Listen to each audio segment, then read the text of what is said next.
Global IT के YouTube channel है, आप सभी का एक बार फिर से स्वागत है। आज जो है हम लोग जो क्लासेस करने वाले हैं वो हमारा फिटर ट्रेड थ्योरी का है, वो भी आईटीआई फर्स्ट ईयर के लिए है। ठीक है, कौन सी क्लास होगी हमारी? आज क्लास 9 होगी। इसके पहले की अगर आप वीडियोज नहीं देखे हैं, अगर आपको देखना है तो आप क्या करो कि अपने यूट्यूब में चले जाइए। यूट्यूब में आपने देखा होगा ऊपर सेक्शंस होते हैं, होम का, वीडियोज का, प्लेलिस्ट का। तो प्लेलिस्ट वाले सेक्शन में जाएंगे ना तो आपको फिटर फर्स्ट ईयर के नाम से प्लेलिस्ट मिल जाएगी। उसमें क्या होगा कि आपको सारी वीडियोज बिल्कुल क्लियर, मतलब एक साथ मिल जाएंगी ना। ऐसे क्या होगा कि आप वीडियो वाले सेक्शन में नॉर्मल जोड़ोगे तो उसमें ढेर सारी मिक्स मिलेंगी, वहां पे आपको इकट्ठे सारी वीडियोज मिल जाएगी। तो आप वहां पे जाकर के पहले इसके पहले का वीडियोज देख लीजिए, क्लास 1 से सीरियल से देखते हुए आइए, तब आपको मजा आएगा और अच्छे से समझ में भी आएगा। ठीक है, बाकी जो मैं आपको क्वेश्चंस करवाऊंगा उसका पीडीएफ आपको कहां से मिलेगा, उसके लिए आपको इस वेबसाइट पे विजिट करना होगा www.globalit.org। ठीक है, थोड़ा समय बता देता हूं आपको कैसे यहाँ पे जाना है, थोड़ा समय लगेगा हमारा। आपको अपने मोबाइल फोन में गूगल में सर्च करना है, क्या ग्लोबल आईटीआई सर्च करना है। जैसे ही सर्च करेंगे ना पहले ही आपको मिल जाएगा globaliti.org के नाम से, इस तरह से लिखा हुआ global ITI 100% free study exam for ITI students. इस पर आपको क्लिक करना है। क्लिक करेंगे नया टैब ओपन हो जाएगा इस टाइप से, और यहाँ पे जो आपको ऑप्शन दिख रहे हैं, होम, हमारे बारे में, नई अपडेट, आईटीआई कोर्स, ये सारे ऑप्शन आपको नॉर्मली नहीं दिखाई देंगे अगर आपने फोन में ओपन कर रखा है। ये ऑप्शन कहाँ से आएंगे? इसके लिए आपको राइट साइड कॉर्नर में यहाँ पे 3 लाइनें दिखाई दे रही होंगी।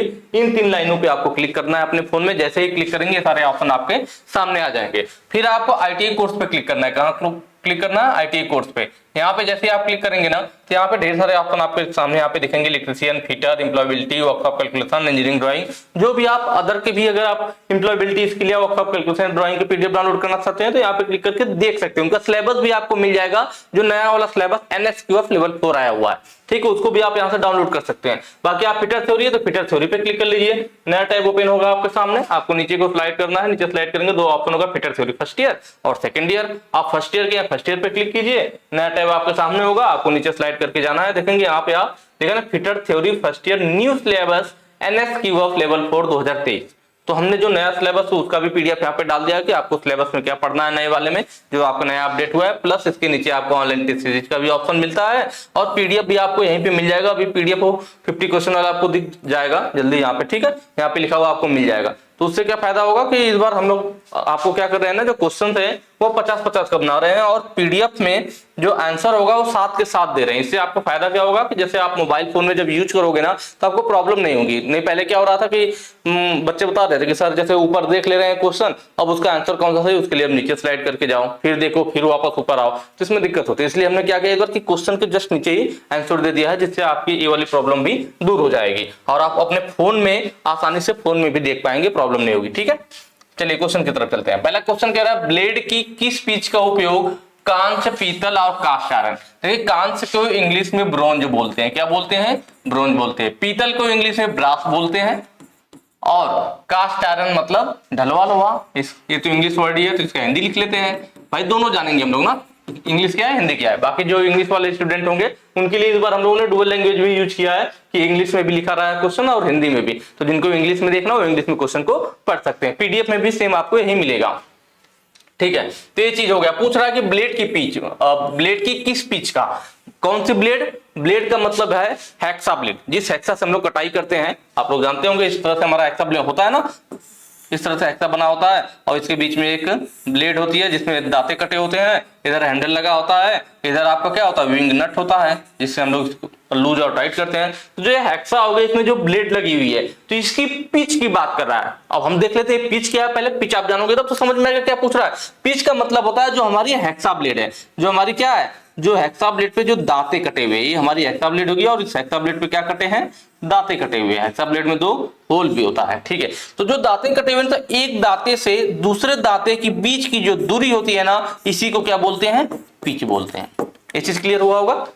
हेक्सा ब्लेड पे एक दांते से दूसरे दांते के बीच की जो दूरी होती है उसी को पिच बोला जाता है। ये चीज पिच है। ठीक है, पिच कोई अलग चीज नहीं है। तो ये पूछ रहा है कि ब्लेड की किस पिच का उपयोग कांच, पीतल और कास्ट आयरन को काटने के लिए किया जाता है। देखिए, ये आपको क्वेश्चन पूछ रखा है, यहाँ पे मैंने अलग से आपको ले रखा है जिससे आपको क्लियर हो जाए कि किसके लिए कौन सा यूज करते हैं। इस चीज को जरूर अपने कॉपी पे कहीं नोट कर लीजिएगा, और सिर्फ नोट नहीं करना है, इसको याद कर लेना है। ठीक है, और एक तरीका मैं आपको बताता हूं, जो काफी बच्चे परेशान रहते हैं कि सर मुझे याद नहीं होता है ना, तो जो याद करने का तरीका मैं आपको बताऊंगा, वो सबसे आसान तरीका ये होता है कि जैसे मान लीजिए आपको यहीं पर ये चीजें आपको याद करनी है, तो याद कैसे होगा? याद करने का तरीका, आप इस चीज का स्क्रीनशॉट लीजिए। पूरा क्वेश्चन का नहीं, आप सिर्फ इतने का मतलब स्क्रीनशॉट ले लीजिए पूरे का, फिर वहां से क्रॉप करके सिर्फ इतना सेक्शन निकाल लीजिए।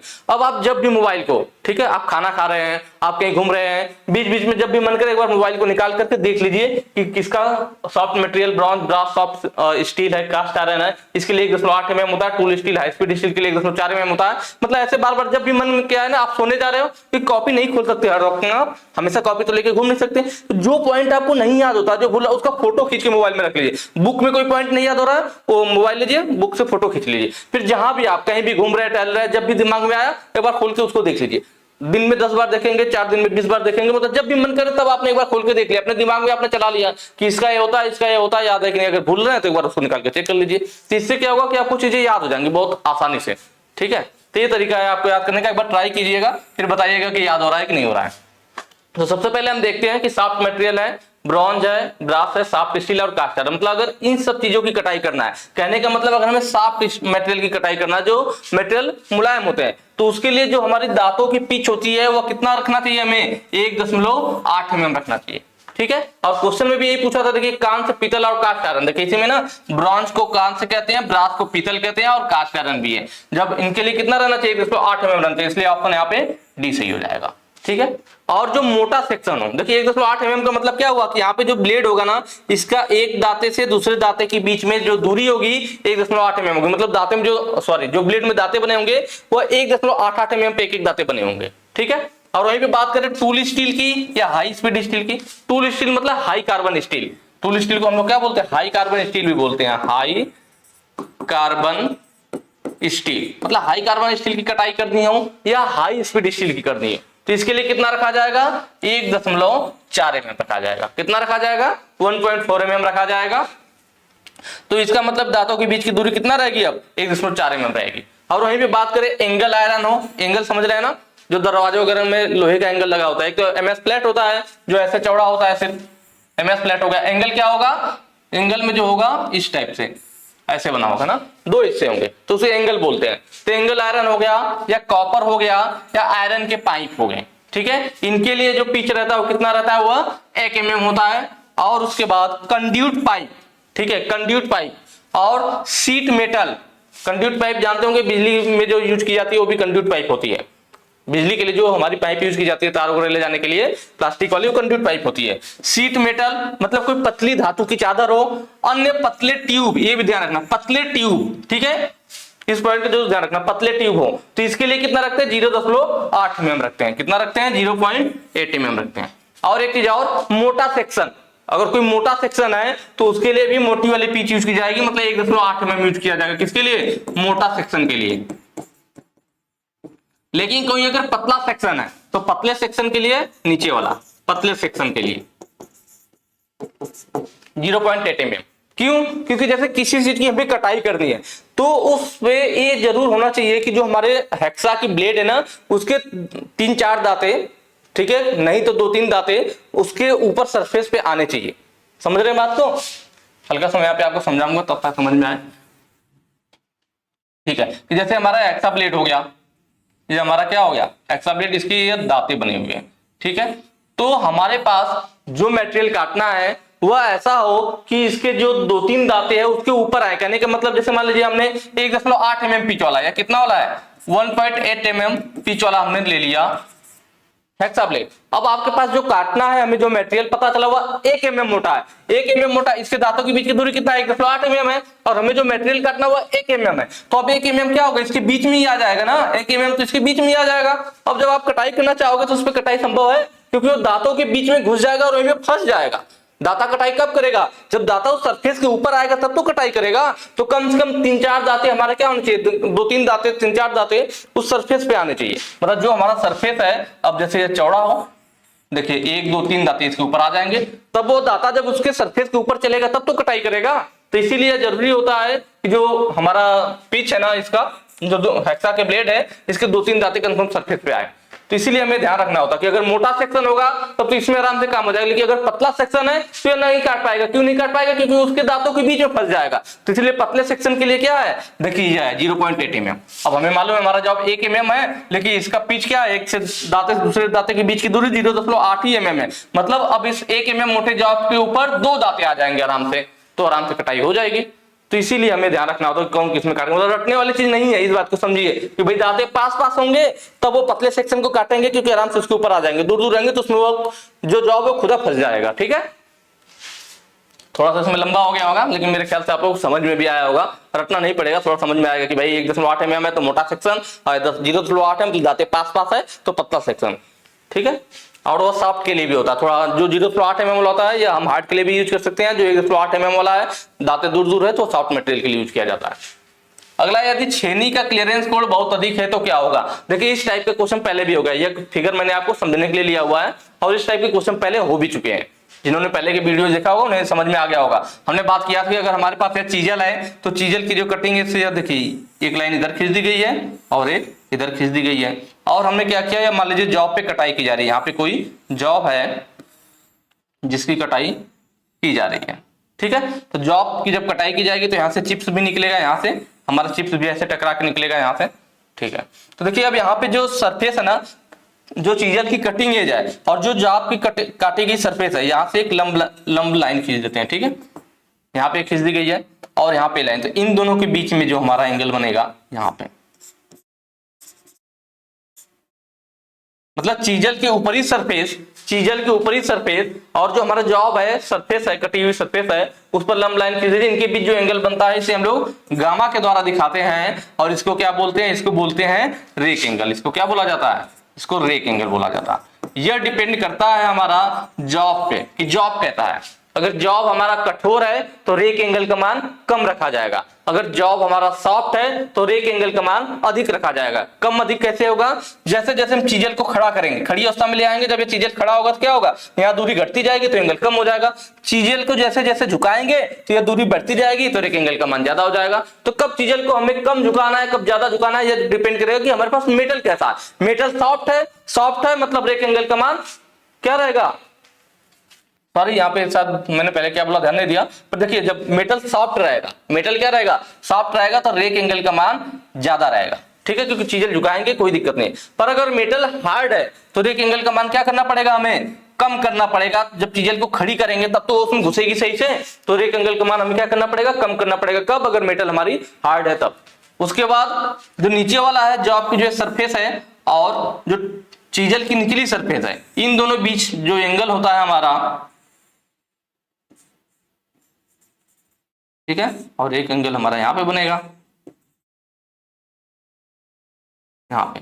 तो जो चीजल की निचली सरफेस हो गई और जॉब की जो सरफेस हो गई, इसके बीच का जो एंगल होता है इसे क्या बोलते हैं, इसे बोलते हैं गामा, सॉरी अल्फा दिखाते हैं और इसे बोलते हैं क्लियरेंस एंगल। क्या बोलते हैं, क्लियरेंस एंगल। यह भी हमने पहले करा रखा है। ठीक है, इससे ज्यादा डिटेल में नहीं जाऊंगा। और क्लियरेंस एंगल भी वही चीज है कि जॉब के हिसाब से हमें, कि अगर कब हमें ज्यादा रखना है कब कम रखना है, ये जो है दोनों एक दूसरे के विपरीत होते हैं। देखिए अगर इसका मान बढ़ेगा तो क्लियरेंस एंगल का मान कम होगा, अगर रेक एंगल का मान घटेगा तो क्लियरेंस एंगल का मान बढ़ेगा। क्योंकि जब हम चीजल को ऊपर उठाएंगे तो रेक एंगल का मान क्या होगा, घटने लगेगा, लेकिन नीचे का मान बढ़ने लगेगा, मतलब क्लियरेंस एंगल का मान ज्यादा होने लगेगा। और जब चीजल को झुकाएंगे तो यहाँ क्लियरेंस एंगल कम होने लगेगा और यहाँ पे उल्टा क्या होगा, रेक एंगल बढ़ने लगेगा। इसका मतलब आप कह सकते हैं क्लियरेंस और रेक एंगल एक दूसरे के विपरीत है, जब एक घटेगा तो दूसरा बढ़ेगा। तो सेम वही प्रोसेस आगे भी हो जाएगा, मतलब कि अगर मेटल क्या होगा, हार्ड होगा, मेटल क्या हमारे पास हार्ड है, तो हमें मालूम है जब मेटल हार्ड होता है तो रेक एंगल का मान क्या होता है, कम होता है। जब रेक का मान कम होगा तो इसका मतलब क्लियरेंस एंगल का मान ज्यादा होगा। लेकिन अगर वहीं पे मेटल क्या हो, सॉफ्ट होगा तो फिर क्या होगा, रेक एंगल का मान ज्यादा होगा, रेक एंगल का मान क्या होगा, ज्यादा होगा, तो क्लियरेंस एंगल का मान क्या होगा, उसका उल्टा होगा, कम हो जाएगा। तो यहाँ दोनों याद रख सकता है। ठीक है, बाकी चीजल का जो होता है, चीजल की जो दोनों सरफेस के बीच जो एंगल बनता है, जिसको हम लोग पॉइंट एंगल या फिर कटिंग एंगल भी बोलते हैं, या फिर कटिंग एंगल भी बोला जाता है। ठीक है, ये चीज हो गई हमारा। तो यहाँ पे पूछा था यदि छेनी का क्लियरेंस कोड बहुत अधिक है तो क्या होगा।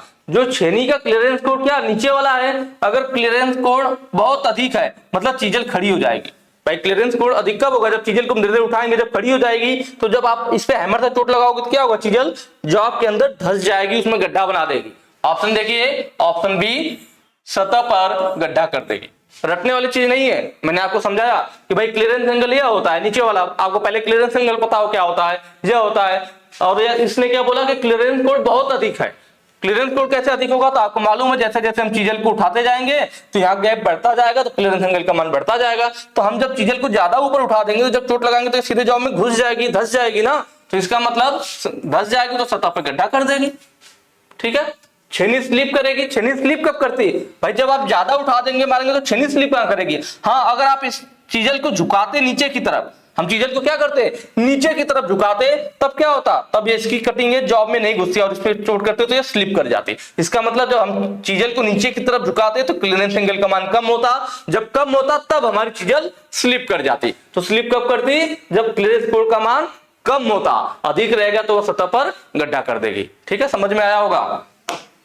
हालांकि ये चीज मैंने पहले भी बता रखी है। अगला देखते हैं, किस प्रकार के हथौड़े का उपयोग रिवेटिंग के उद्देश्य के लिए किया जाता है। रिवर्टिंग नहीं, रिवेटिंग रहेगा, यहाँ पर इंग्लिश वाला वर्ड देखिएगा रिवेटिंग। ठीक है, रिवेटिंग का मतलब रिवीट। रिवीटिंग करने के लिए कोई दो जॉब है उन्हें जोड़ना हो, उन्हें रिवीट की मदद से जोड़ना हो, तो क्या होता है आपको मालूम है, रिवीट के तो एक साइड हेड बना होता है ऐसे, और दूसरा साइड टेल बना होता है। हम इसको क्या करते हैं, जॉब के अंदर ऐसे लगा देते हैं रिवीट को। ठीक है, जॉब के अंदर हम क्या करते हैं, ऐसे रिवीट को लगा देते हैं। उसके बाद जो दूसरा वाला हिस्सा, जो टेल वाला हिस्सा है, इसको क्या करते हैं हम लोग, हैमर की मदद से चोट लगा करके इसको भी हेड के रूप में बदल देते हैं। ठीक है, टेल वाले हिस्से को। तो हेड के रूप में बदलने के लिए किसका यूज किया जाता है, बॉल पिन हैमर का। किसका यूज किया जाता है, बॉल पिन हैमर का। आपका ऑप्शन बी सही हो जाएगा। रिवीटिंग करने के लिए, मतलब रिवीट का हेड बनाने के लिए बॉल पिन हैमर का यूज किया जाता है। क्यों, आप आसानी से याद भी रख सकते हैं। देखिए बॉल पिन हैमर का फिगर यह है। ठीक है, और यहाँ पे आप देख रहे हैं इसका ऊपर का हिस्सा कैसे बॉल जैसा बना हुआ है, और रिवीट का भी बॉल जैसा होता है। तो बॉल जैसा बनाने के लिए बॉल जैसा यूज भी करेंगे, तो इसलिए बॉल पिन हैमर। ठीक है, क्रॉस पिन हैमर क्या है, देखिए हमारे जनरली 3 हैमर है, बॉल पिन, क्रॉस पिन और स्ट्रेट पिन। ठीक है, इनके पिन के हिसाब से इनका नाम रखा गया। जब ऊपर देखिए बॉल जैसा है तो ball pin hammer. Cross pin hammer क्या है कि यहाँ पे देख रहे हैं इसकी जो पिन बनी हुई है क्रॉस में, किसके, यहाँ पे हैंडल लगा देंगे, इसमें क्या लग जाएगा, यहाँ हैंडल लग जाएगा ना। ठीक है, आगे जगह ने इसलिए छोटा हैंडल लगा दिया मैंने। देख रहे हैं यह हैंडल है और इसकी जो पिन है हैंडल के क्रॉस में है। ध्यान से देखिए, यह जो पिन है ऐसे है इसका, है ना, और हैंडल ऐसे है, मतलब हैंडल के क्रॉस में पिन है। फिगर में दिख रहा होगा, हैंडल है और पिन इसके क्रॉस में है। तो हैंडल के क्रॉस में पिन है भाई, इसको क्रॉस कर रही है, क्रॉस में पिन है, तो cross pin hammer. Straight pin में देखिए, इसमें अगर हम यहाँ पे हैंडल बना देते हैं, ठीक है, तो अब देखिए हैंडल जैसे है और उसकी पिन भी उसी सीध में है, पिन भी ऐसे ही है और हैंडल भी वैसे ही है। और इसमें जबकि पिन इसकी क्रॉस में थी, हैंडल ऐसे था और पिन ऐसे था, क्रॉस में था। और इसमें हैंडल भी सीधा और पिन भी सीधा, मतलब हैंडल जैसे है और पिन भी उसकी वैसे ही है। तो जब दोनों सेम होते हैं तो उसे स्ट्रेट पिन बोलते हैं। लेकिन नाम में भी ना स्ट्रेट पिन, सीधा पिन, क्योंकि ये हैंडल के सीध में है। जब हैंडल के क्रॉस में रहेगा तो क्रॉस पिन, आसानी से पहचान लेंगे। बॉल पिन हैमर का यूज रिवेटिंग के लिए, क्रॉस पिन हैमर का यूज एक दिशा में मेटल को फैलाने के लिए, एक दिशा में धातु को फैलाने के लिए।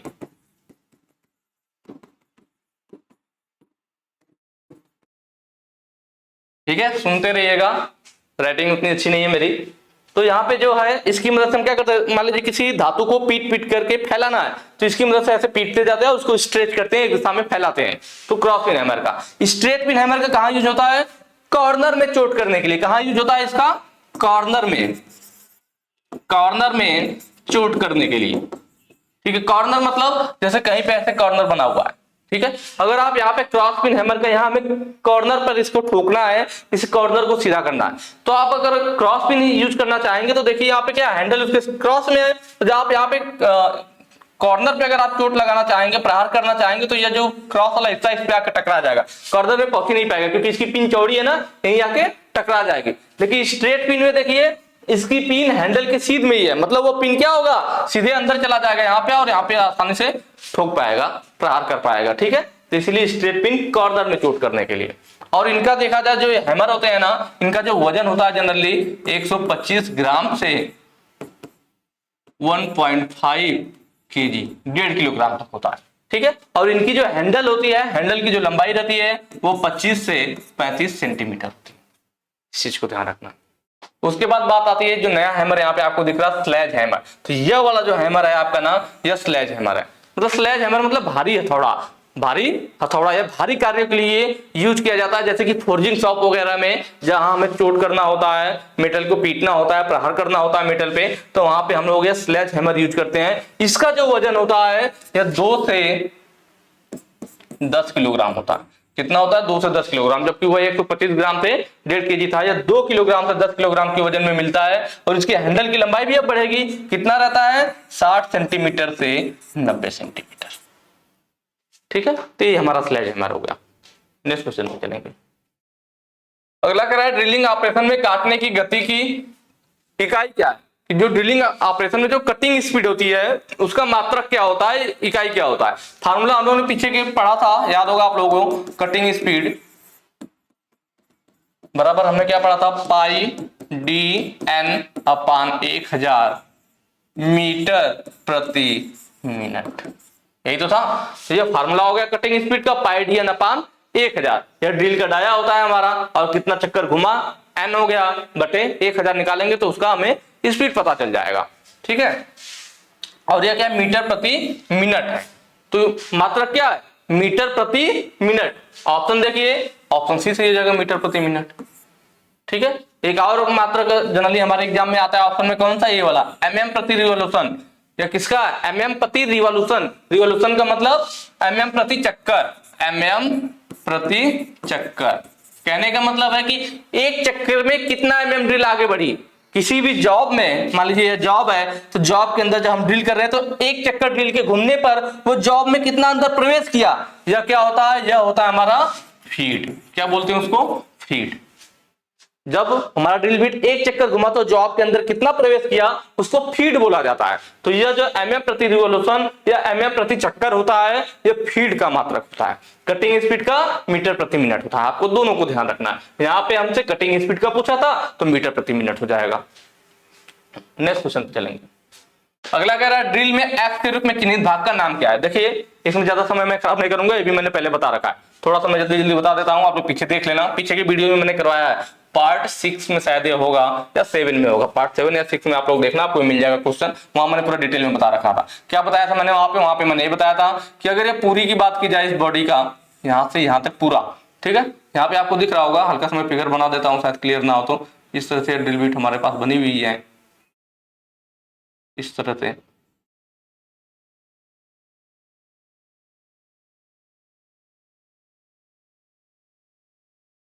ठीक है, और बीच में हमारी सेंटर लाइन है। ठीक, कलर चेंज कर लेते हैं। तो यह है हमारे पास। तो यह जो पूरा यहां से यहां तक ये जो होगा ना, इस लाइन से लेकर के यहां तक, इसको हम लोग क्या बोलते हैं? इसको बोला जाता है लैंड। क्या बोला जाता है? लैंड। ठीक है, अगर सिर्फ इस वाले हिस्से की बात की जाए इतना, तो यह क्या होता है? हमारा बॉडी क्लियरेंस। Body clearance. ठीक है, और यहाँ पे जो बच गया थोड़ा सा पतला सा हिस्सा, यह वाला हिस्सा, इसको क्या बोलते हैं भाई? ये लैंड पूरा हो गया। अब इस लैंड में 2 भाग है, एक पतला सा है, सकरा सा है, और एक ही भाग है। तो जो चौड़ा वाला भाग है बॉडी क्लियरेंस, जो पतला सा है उसको मार्जिन बोलते हैं, मार्जिन। ठीक है, पीछे की वीडियो देख लेना, मैं ज्यादा डिटेल में नहीं जाऊंगा। वहां पे मैंने बताया था मार्जिन का क्या काम है, बॉडी क्लियरेंस का क्या काम है। भाई मार्जिन क्या होती है? अलग से उभरी हुई लाइन रहती है जो कि ड्रिल करते समय उसकी सरफेस से रगड़ खाती है। बॉडी क्लियरेंस का मतलब है कि इस सरफेस को थोड़ा सा पीछे की तरफ दबा दिया जाता है, जिससे कि पूरी सरफेस, वैसे क्या होता है अगर पूरा एक बराबर बना जाता तो यह यहाँ से यहाँ तक इतना चौड़ा सरफेस होल में रगड़ खाता तो आपका पावर भी ज्यादा लगता और आपकी होल भी खराब होता।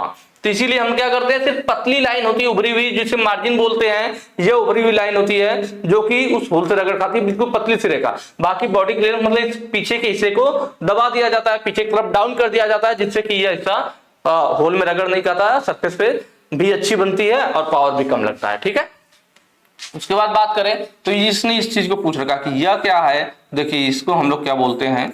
इसको बोला जाता है लिप। इधर वाला भी है और इधर दोनों लिप है। ठीक है, ये लिप होता है, या फिर इसको कटिंग एज भी बोलते हैं, कटिंग एज। ठीक, बाकी यहाँ पे जो ये हिस्सा है ना, जैसे बॉडी क्लियरेंस था, ये बॉडी क्लियरेंस है, तो ये बॉडी क्लियरेंस वाली लाइन हो गई। और यहाँ बीच में फ्लूट होता है, तो ये फ्लूट वाली लाइन होती है। भाई फ्लूट समझ रहे हैं ना? जब हमारी ड्रिल बिट में जो दोनों साइड खाली भाग होता है जिसमें से चिप्स बाहर निकलता है या उसी की मदद से हम लोग कूलेंट को अंदर डाल सकते हैं।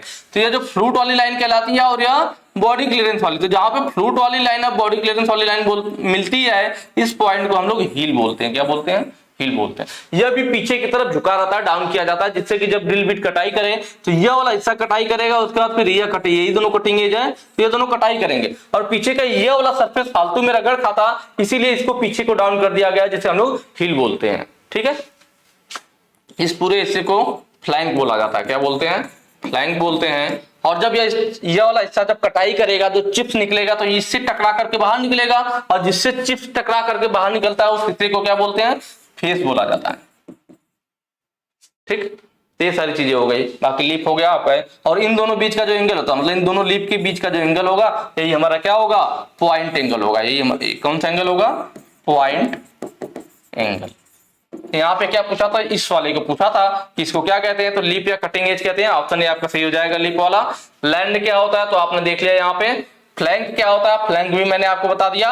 वेव, वेव क्या होती है? जो थिकनेस होती है, मतलब यहाँ पे फ्रूट काटा गया है ना, जिसमें से चिप्स बाहर निकलते हैं।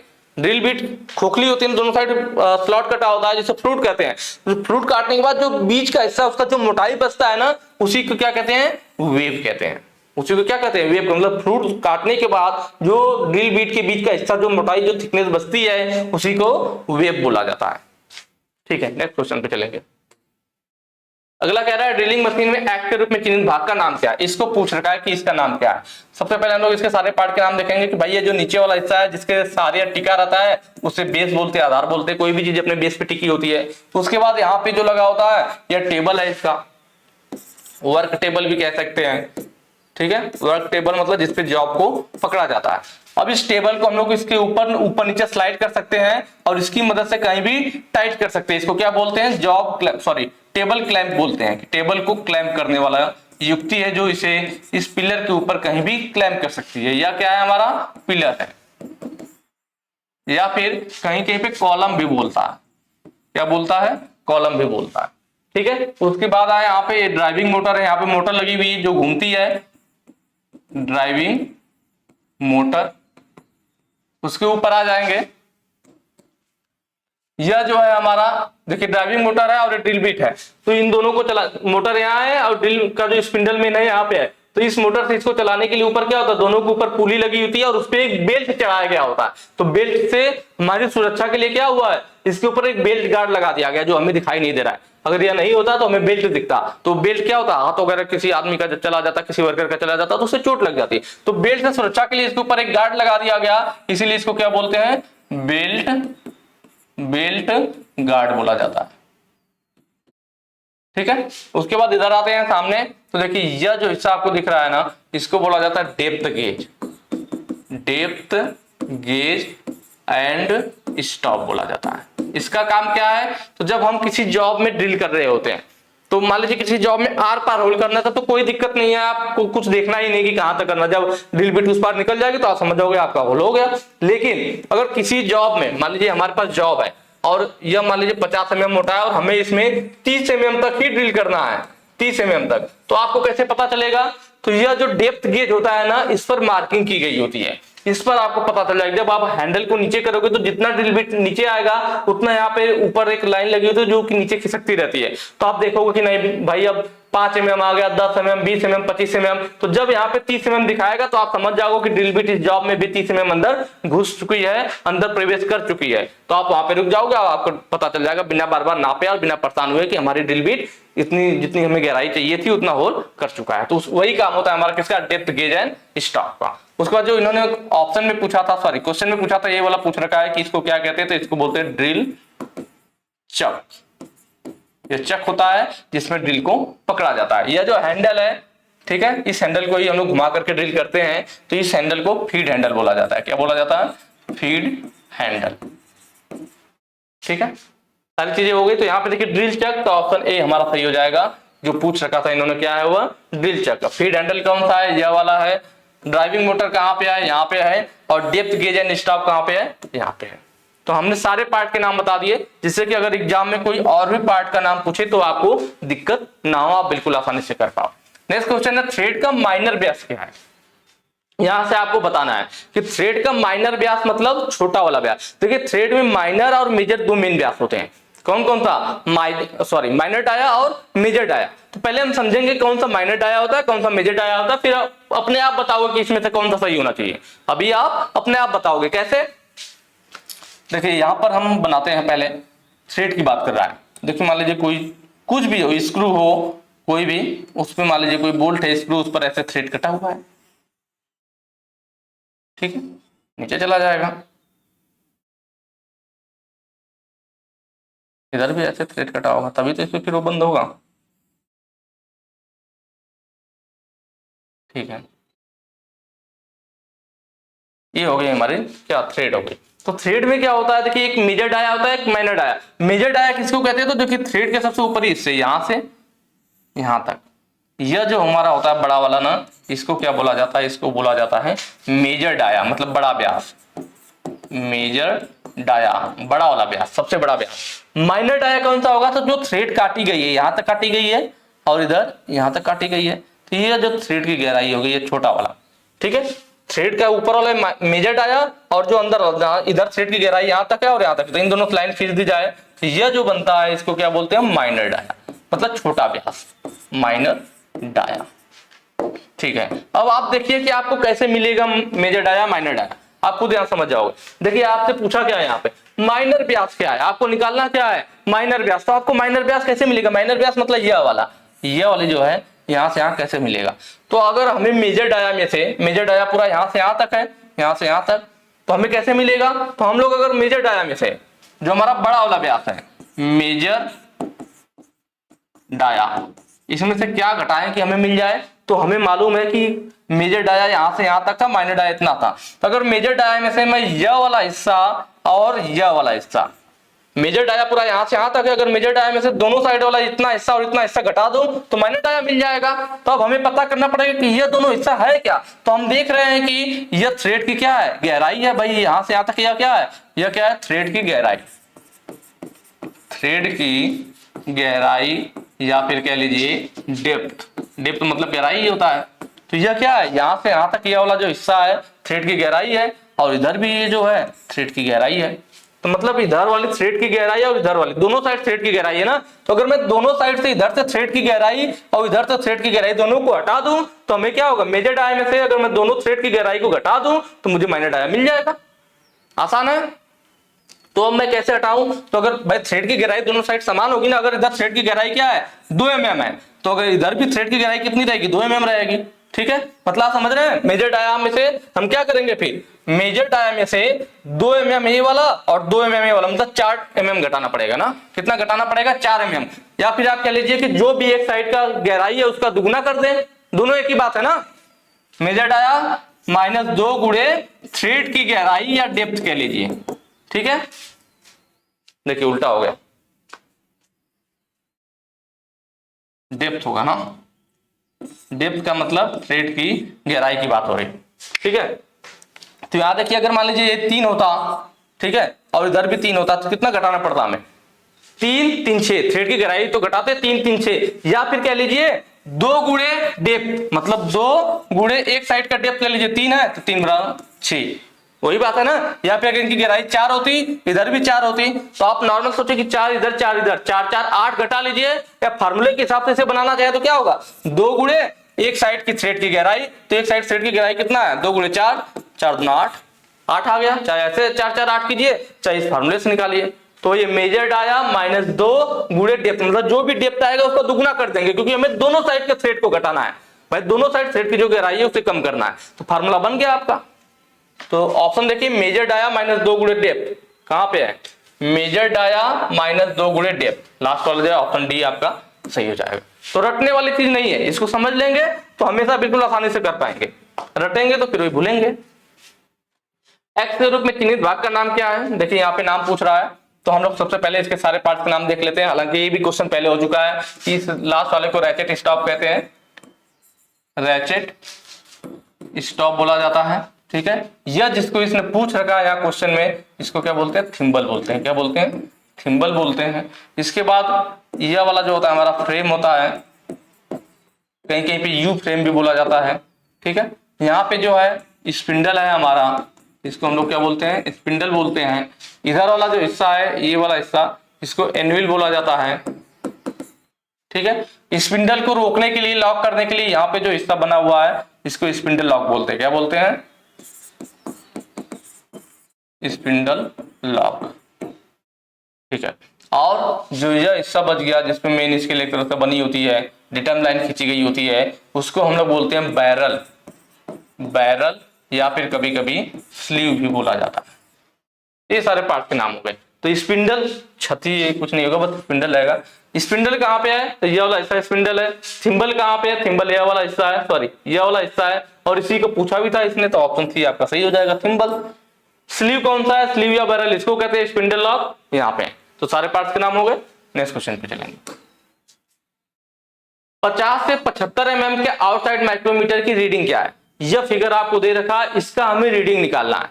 इसका हमें क्या निकालना है? रीडिंग निकालना है। तो माइक्रोमीटर की रीडिंग निकालने के लिए फार्मूला आपको मालूम होगा। रीडिंग कैसे निकलेगी?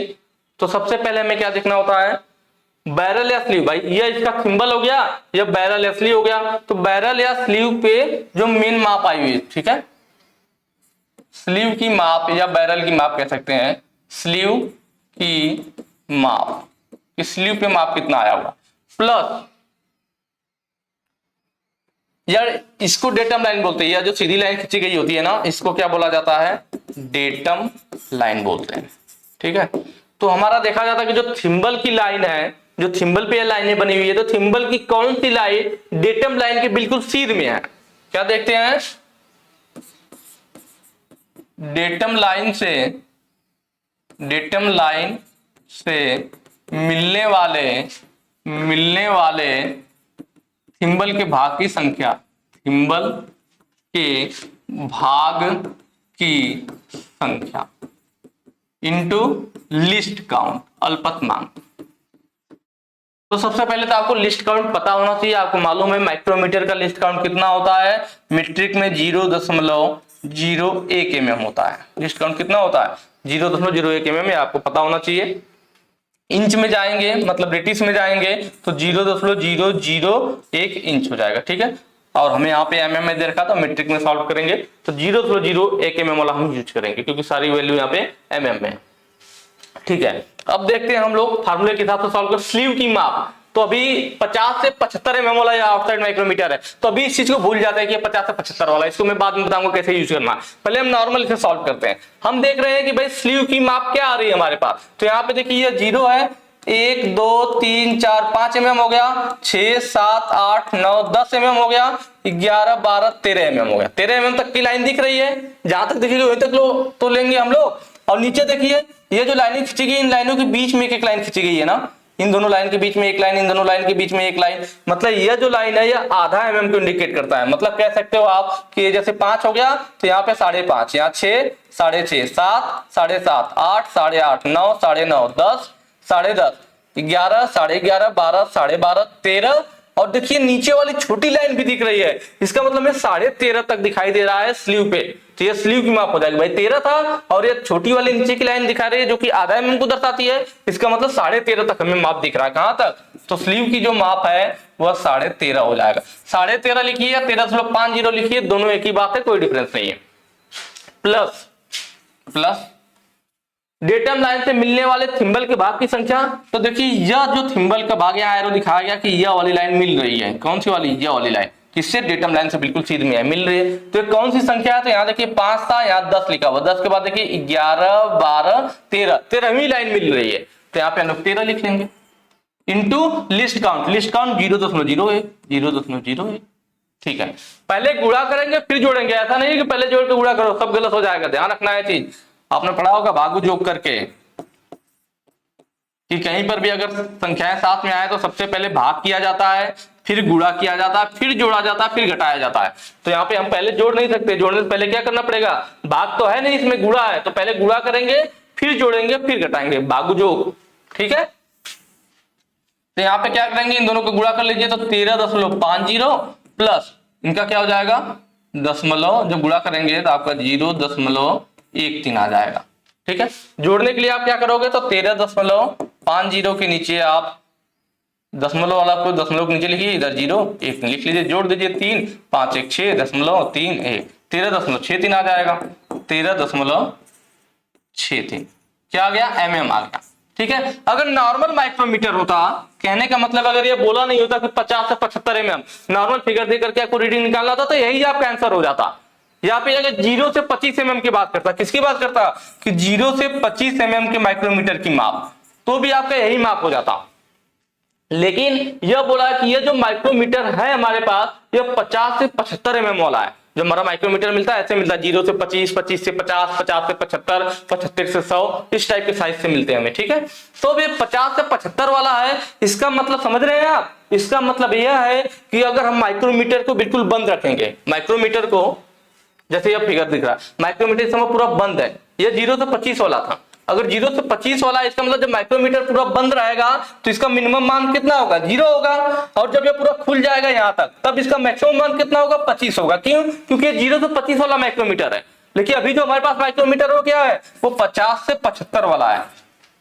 इसका मतलब क्या होगा, इसका मतलब यह होगा कि जब माइक्रोमीटर पूरा बंद होगा तो उसमें मिनिमम माप कितनी होगी, इसकी 50 mm होगी। जब यह पूरा खुल जाएगा यहां से यहां तक, तो यहां पे इसका मान कितना हो जाएगा, 75 हो जाएगा। इसका मतलब जब माइक्रोमीटर बंद है तो इसका मान 50 mm है, थोड़ा भी इसको खुलेंगे तो 50 के आगे बढ़ेगा, 51 52 53 54। आ रही बात समझ में। तो इसलिए जब इस टाइप का क्वेश्चन आता है तो जो मिनिमम इसकी रीडिंग होती है, भाई मिनिमम कितना है, 50 है, जो यह बढ़ा है 13.63 से किसके बाद बढ़ा है, 50 के बाद बढ़ा है ना। तो इसके लिए हम क्या करते हैं कि लास्ट में इसमें जो इसकी मिनिमम रीडिंग उसको जोड़ देते हैं, 50 जोड़ देंगे, 0.00 कोई फर्क नहीं पड़ेगा। अब इसको जोड़िए, ये 3 हो गया, 5 1 6 हो गया, 0.63 mm, यह फाइनल आएगा। तो जब भी इस टाइप का क्वेश्चन है तो सबसे पहले नॉर्मल तरीके से सॉल्व कीजिए, जैसे हम नॉर्मल करते हैं। जो आंसर आ जाएगा 50 से 75 वाला है तो मिनिमम वाला 50 जोड़ दीजिए, अगर 75 से 100 वाला रहता तो 75 जोड़ देते हैं। ठीक है, 25 से 50 वाला होता तो 25 जोड़ देते हैं। लेकिन अगर 0 से 25 होगा तो उसमें कुछ जोड़ने की जरूरत नहीं है, नॉर्मल वही हो जाएगा।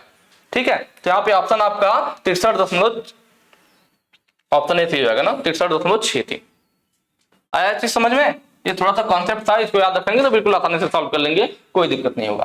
एस के रूप में किन्हीं भाग का नाम बताइए, फिगर दिखा रखा है और इसका इन्होंने नाम पूछ रखा है कि भाई यह क्या है, इसको पूछ रखा है कि इसको हम लोग क्या कहेंगे। यह क्या है आप देख रहे होंगे, यह हमारे सामने vernier height gauge, vernier height gauge है हमारे सामने। इसका यूज क्या होता है, तो इसका यूज होता है किसी भी जॉब की हम लोग इससे हाइट भी माप सकते हैं। नाम ये ना वर्नियर हाइट गेज, इसकी मदद से हम लोग किसी जॉब की हाइट को माप सकते हैं या उस पर समांतर लाइनें भी कर सकते हैं, मार्किंग भी कर सकते हैं। इसकी मदद से मार्किंग बहुत ही आसानी से किया जा सकता है।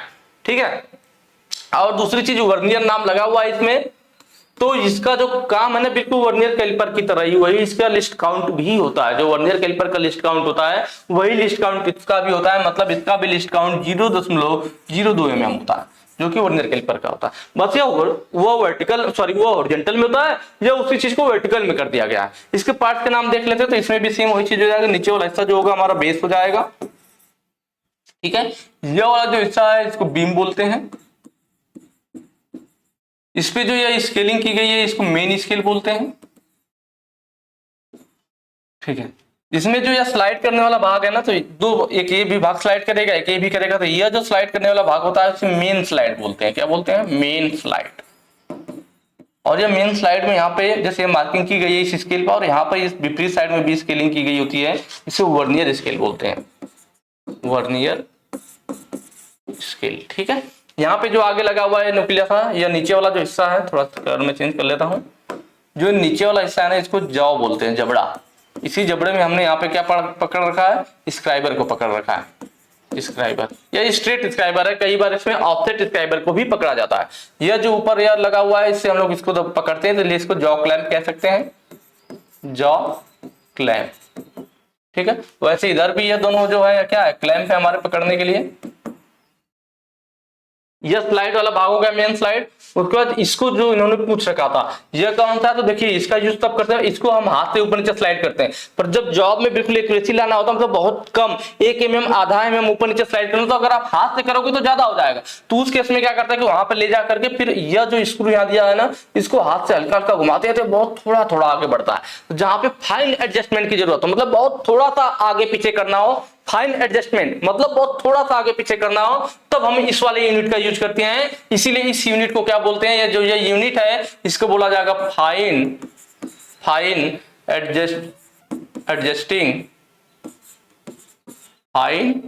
Adjusting slide. ठीक है, क्या बोलेंगे, फाइन एडजस्टिंग स्लाइड बोलेंगे। तो ऑप्शन देखिए यहाँ पे डी सही हो जाएगा, फाइन एडजस्टिंग स्लाइड। और यह जो इसके साथ नट है जिसको घुमा करके हम लोग करें फाइन एडजस्टिंग करेंगे, इसको क्या बोलेंगे, तो इसको बोला जाएगा फाइन एडजस्टिंग नट। नॉर्मल सी बात है कि ये फाइन एडजस्टिंग करने के लिए, मतलब थोड़ा सा आगे पीछे करने के लिए नट है तो फाइन एडजस्टिंग नट, और ये वही स्लाइड भी है तो फाइन एडजस्टिंग स्लाइड। क्लियर, तो इतनी सारी चीजें थी, तो यहाँ पे आपको समझ चाहिए मेन स्केल क्या है आपने देख लिया, बीम क्या है वो अभी आपने फिगर में देख लिया, और ये फाइन एडजस्टिंग नट कौन सा है ये भी मैंने आपको बता दिया। ठीक है, तो मेरे ख्याल से आप लोगों को अच्छे से समझ में आया होगा। और एक चीज और मैं इसका बता दूं जो कि आपके एग्जाम में कई बार पूछ लेता, लोग कंफ्यूज भी हो जाते हैं कि यार इसमें तो कोई ऑप्शन ही नहीं मिल रहा। कई बार ये पूछ लेता है कि जो हमारा वर्नियर हाइट गेज है किस सिद्धांत पे काम करता है। तो एक तो हो गया कि ये वर्नियर कैलिपर की तरह ही काम करता है, और हम यहाँ पे देख रहे हैं कि इस स्क्रू को घुमा रहे हैं और ये फिर आगे पीछे हो रहा है इस रॉड की मदद से, इसलिए हम बोल देते हैं कई बार कि वर्नियर हाइट गेज हमारा स्क्रू और रॉड के सिद्धांत पे काम करता है। ठीक है, क्योंकि देखिए ये स्क्रू घुमाते हैं और ये रॉड की मदद से आगे पीछे होता है, तो स्क्रू और रॉड के सिद्धांत पे काम करता है। लेकिन आजकल आधुनिक वाले भी वर्नियर हाइट के जा रहे हैं, कौन से वाले, आधुनिक, जो आधुनिक वर्नियर हाइट के जा रहे हैं ना, आधुनिक वाले, वह जो होता है हमारा रैक और पिनियन के सिद्धांत पे काम करते हैं। किस पे, रैक एंड पिनियन,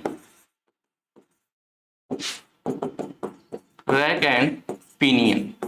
कई बार एक क्वेश्चन में पूछ लेता है कि वर्नियर हाइट गेज हमारा किस सिद्धांत पे काम करता है, उल्टा पूछ लेगा कि कौन सा इंस्ट्रूमेंट इनमें से रैक एंड पिनियन के सिद्धांत पे काम करता है। तो अगर उसमें वर्नियर हाइट गेज है तो इसको आपको सही करना पड़ेगा, तो इस चीज को आपको ध्यान रखना है। ठीक है, किसके, रैक एंड पिनियन के सिद्धांत पर। रैक एंड पिनियन क्या होता है, तो रैक का मतलब कोई सीधी चीज हो और उस पे दांतें कटे हुए तो इसको रैक बोलते हैं, जिसपे दांतों की संख्या अनंत हो सकती है। और पिनियन का मतलब छोटा गियर, पिनियन का मतलब छोटा गियर, छोटे गियर को पिनियन बोलते हैं। तो इस फायदा है कि जैसे हम इसे गोल गोल घुमाते हैं और ये ऊपर नीचे होता है ना, तो इसीलिए रैक एंड पिनियन का यूज किया जाता है कि हम इसको क्या करेंगे, गोल गोल घुमाएंगे और यह ऊपर नीचे स्लाइड करेगा सीधे। हम एक चीज को घोड़ी गति देंगे और दूसरा हमारा लंबवत गति करेगा, रेखी गति करेगा। एक को घोड़ी गति दी जाए और दूसरा रेखी गति करे, वो किसकी मदद से संभव हो पाता है, रैक एंड पिनियन की मदद से। तो इसका भी सिस्टम आजकल इसमें यूज किया जाता है। बाकी थोड़ी सी वीडियो लंबी होगी, लेकिन मुझे उम्मीद है आप लोग को अच्छे से समझ में आया होगा। कमेंट करके जरूर बताइएगा समझ में आ रहा है नहीं आ रहा है। बाकी अगर वीडियो अच्छी लगी हो तो ज्यादा से ज्यादा शेयर कीजिएगा। Thank you.